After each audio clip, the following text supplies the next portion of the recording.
Hello बच्चों, बेटा की इंपॉर्टेंट क्वेश्चन है हमारा विलियन जो चैप्टर दे रखा है आपका फर्स्ट बुक का फर्स्ट चैप्टर का इंपॉर्टेंट क्वेश्चन है। समझिए ध्यान से, क्वेश्चन ने क्या कहा है मेरे प्यारे बच्चों। क्वेश्चन ने कहा है कि हमारे पास 0.25 नॉर्मल मतलब नॉर्मल था ऑक्जेलिक अम्ल विलियन की क्या निकालनी है बेटा, हमें मोलरता ज्ञात करनी है।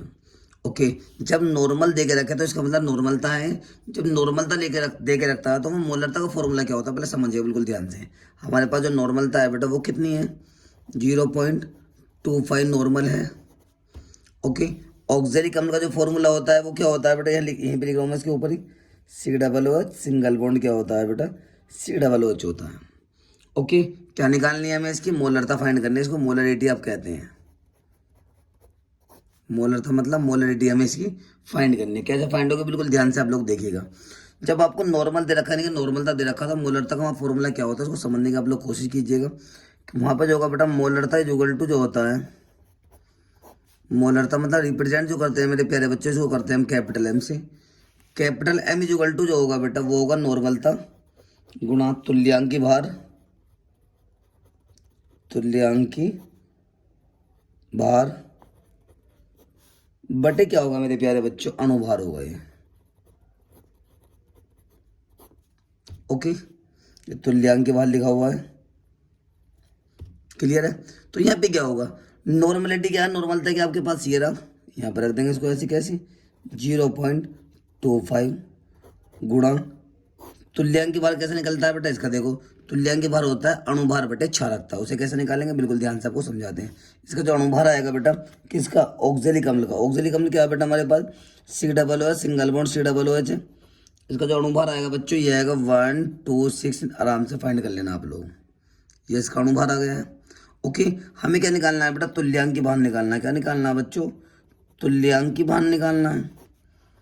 तुल्यांकी भार बराबर जो होता है बेटा वो होता है अणुभार बटे क्षारकता होता है। अणुभार बटे क्या होगा बेटा, क्षारकता होगा। मैंने आपको पहले बता रखा क्षारकता जो होती है बेटा धनायन की संख्या के बराबर होती है। इसमें धनायन कितने बनेंगे बेटा देखो, एक धनायन इसका H का होगा ऊपर का, एक धनायन नीचे वाला होगा, तो कि क्षारकता कितनी होगी यहाँ पे, 2 हो जाएगी बेटा। कितनी होगी क्षारकता, 2, क्योंकि धनायनों की संख्या क्षारकता के बराबर होता है। अणुभार कितना है बेटा, 126 है इसका। ओके, क्षारकता कितनी आएगी इसकी, 2 आएगी।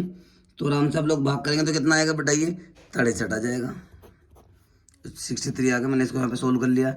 आ जाओ, तो तुल्यांकी भार कितना है बेटा इसका, तुल्यांकी भार आया 63 अपोन में अणुभार कितना है बेटा हमारे पास 126 आ गया, 126 आ गया।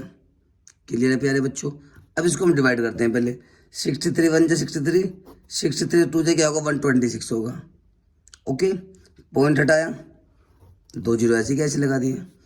25 से कम 25, 25 अट्ठे कितने होते हैं बेटा, 200 होते हैं। तो कितना आगा बेटा हमारे पास बच्चों, 1/8 आगा क्या, मोलरता। ओके, अब 1/8 को क्या करेंगे हम लोग यहाँ पे डिवाइड कर लेंगे। कैसे डिवाइड करेंगे समझते हैं बिल्कुल ध्यान से। जो ऊपर होता है वो बीच में आएगा, नीचे जो होगा वो बाहर आएगा बेटा। क्लियर है प्यारे बच्चों। पॉइंट लगाया हमने, 0 लगा दिया। 8 बन जाए कितना हो जाएगा, 8 यानी कि 8 में 8 हो जाएंगे। क्लियर, कितना बचा हमारे पास, 2 बचा है, पॉइंट लगा 0। 8 दूनी कितना हो जाएगा बेटा हमारे पास, 16 हो जाएगा। क्या हो गया, 16 हो गया। 4 बचे यहाँ पे, पॉइंट लगा 0।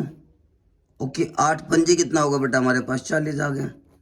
तो आंसर कितना आ गया इसका, ये 0 से पहले 0 आता है, 0.125 मोलर आ गया, जिसको हम कैपिटल एम से रिप्रेजेंट करते हैं मोलरता को। ओके, मोलरता का दूसरा मतलब क्या होता है मेरे बच्चों, मोल लीटर इनवर्स होता है बेटा। क्लियर है, यानी कि अभी क्वेश्चन है हमारे को समझिएगा आप लोग।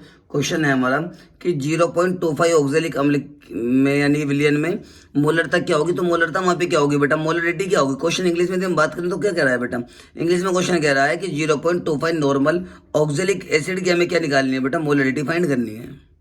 ओके मेरे प्यारे बच्चों, तो पहले हमने क्या करा, मोलरिटी फाइंड करने के लिए नॉर्मलिटी की जो वैल्यू दे रखी है उसको पुटअप करा। यहाँ पे ये फॉर्मूला है आपका, तुल्यांक भार बटे अणुभार होगा। तुल्यांक भार होता है इक्विवेलेंट वेट, अपन क्या होता है मोलिकुलर वेट होगा बेटा। अब वैल्यू पुटअप कर दी, मोलिकुलर वेट का मतलब अणुभार इसका इतना आएगा। ओके, तुल्यांक भार जो होता है वो क्या होता है, अणुभार बटे क्षारकता। अणुभार कितना है इसका बेटा, 126 आ गया। क्षारकता होता है धनायनों की संख्या के बराबर। एक धनायन यहाँ पे होगा ये वाला है, एक ये होगा, तो धनायन 2 हो गया यहाँ पे, तो अपन 2 आ गया। भाग करा, तुल्यांक भार जो है वो 63 आ गया, इसको यहाँ रख दिया। अणुभार 126 आ गया, इसको यहाँ रख दिया। अब इसको हमने इसको डिवाइड कर दिया। काटने के बाद आंसर हमारा कितना आया बेटा 0.125 मोलर आ गया, जिसको हम क्या कहते हैं मोल लीटर इनवर्स कहते हैं। क्लियर है मेरे प्यारे बच्चों।